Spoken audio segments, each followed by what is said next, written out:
Welcome to the tutorial Selecting Drawing Objects. In this tutorial, we're going to create a dojo for the cartoon karate rabbit that we created in a previous tutorial. For those of you who don't know what a dojo is, it's a training room for those who want to practice karate and martial arts. So I'm going to draw a few rectangular objects in the drawing view, it doesn't matter where.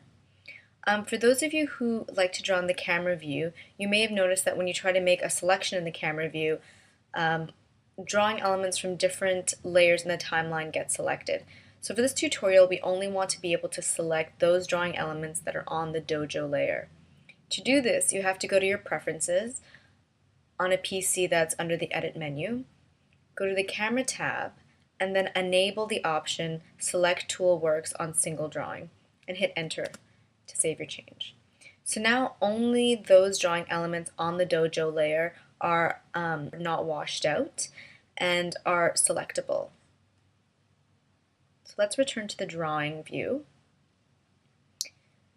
So to select the Select tool, you can click on its icon in the toolbar, or you can use the keyboard shortcut Option V on Mac or Alt V on Windows. If you have another tool selected, you can also click on just V to momentarily bring up the Select tool, and then as soon as you release V, it will go back to the previously selected tool.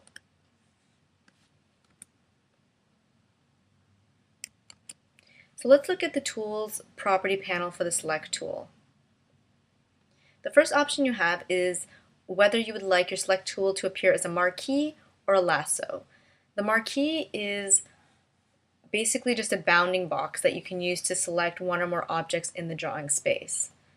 The lasso is more of a free form tool and allows you to select one or more objects in very difficult to reach areas and very precise areas in the drawing space.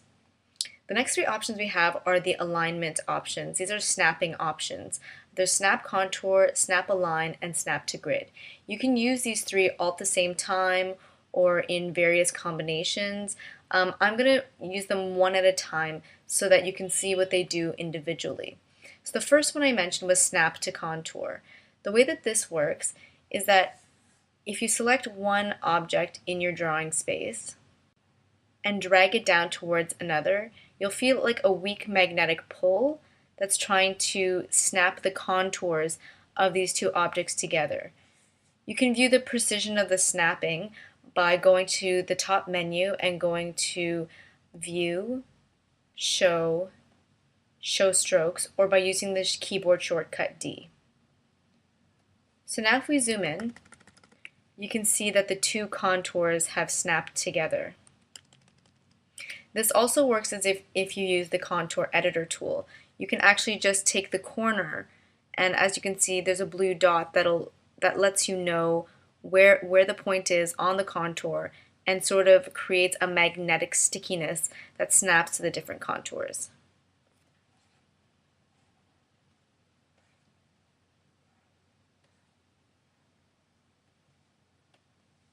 The next snap option we have is Snap Align, and what this does is aligns one object to different parts of another object. So here you can see that the top of the selected rectangle is aligned with the top of the rectangle directly to its left. Little blue guides appear to let you know what's being aligned and where you can drop this object. So I'm going to leave that there.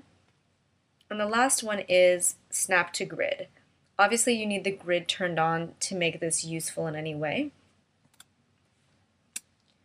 And this one goes more or less without saying that if you drag this object around, you'll notice that it's automatically being snapped to the different increments on the 12 by 12 field, both horizontally and vertically.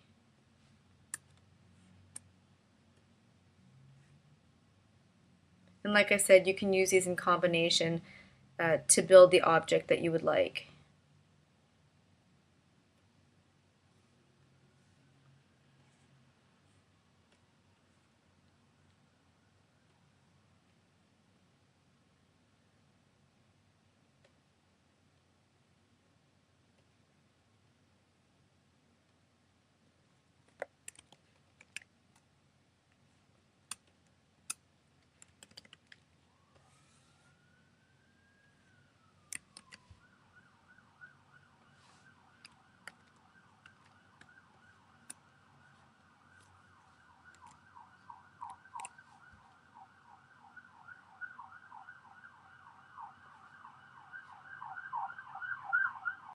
So now let's explore a few more options of the select tool.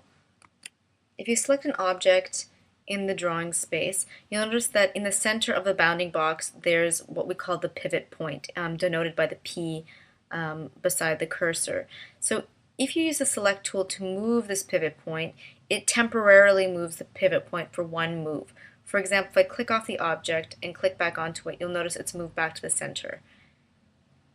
This point is actually the center point for rotations that you do, skewing, scaling, resizing, all those things if you're doing them using the bounding box and the select tool cursor.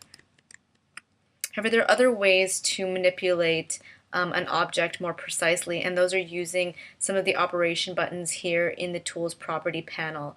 The four here in a row are flip horizontal, flip vertical, flip 90 degrees clockwise, and flip 90 degrees counterclockwise. And all of those use the pivot point in the center for their center of rotation. These options also exist in the top menu. If you go to Drawing, Transform, you'll see that those menus are there. They're grayed out because I accidentally deselected our object here. There are also the operations down here which allow you to change the width of your object or its height more precisely by entering in an exact value. You can even lock the two together to scale them uniformly. Here you have the option of offsetting your object along the x-axis, in the second field along the y-axis. The last field is to change the angle. Once again, you can enter a precise value into any of these fields. The last operation is the pencil selection, which allows you to increase or decrease the width of the pencil line. And this really works for any of the central vector lines, line tools, such as all the shape tools, the line tool, the polyline tool, and the pencil.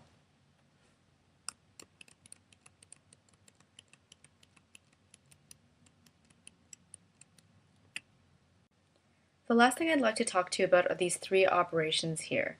The first being convert pencil line to brushstroke. So if we click on this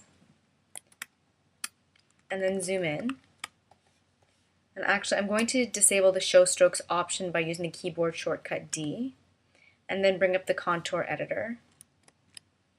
You can see that what was once a pencil line with a central vector now is a brush stroke with a vector contour. And as you can see, you can do some really nice things. I think this is because the snap is still on. To give your brush stroke some nice thicks and thins, to give it a bit more of an organic feel than a straightforward mechanical line.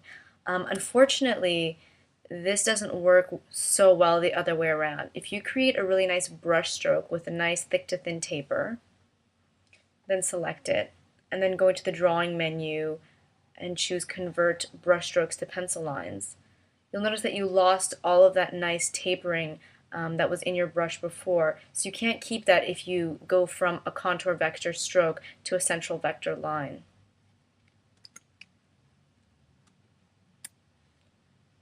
So if we choose our brushstroke here, we can click on the next operation in the Tool Properties panel, which is Smooth.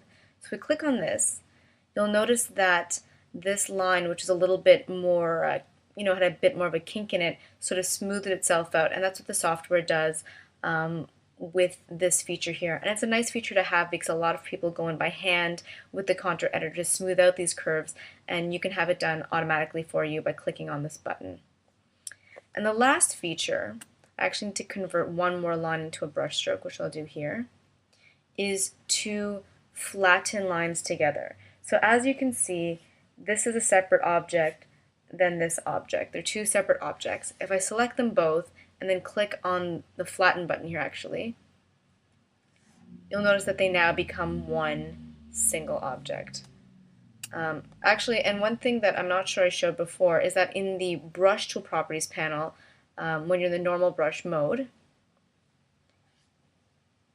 when you draw two strokes together and you select them, you'll notice they're two separate objects and can be selected separately. Then if you click on the Auto Flatten button here and draw two more strokes and select them, you'll notice it's a single object. So you can do that as you draw, or you can select two objects that are separate, go into the Select Tool property panel and click on the Flatten button, and now your two strokes are one object. So that's it for selecting drawing objects. Stay tuned for the next tutorial, erasing parts of a drawing.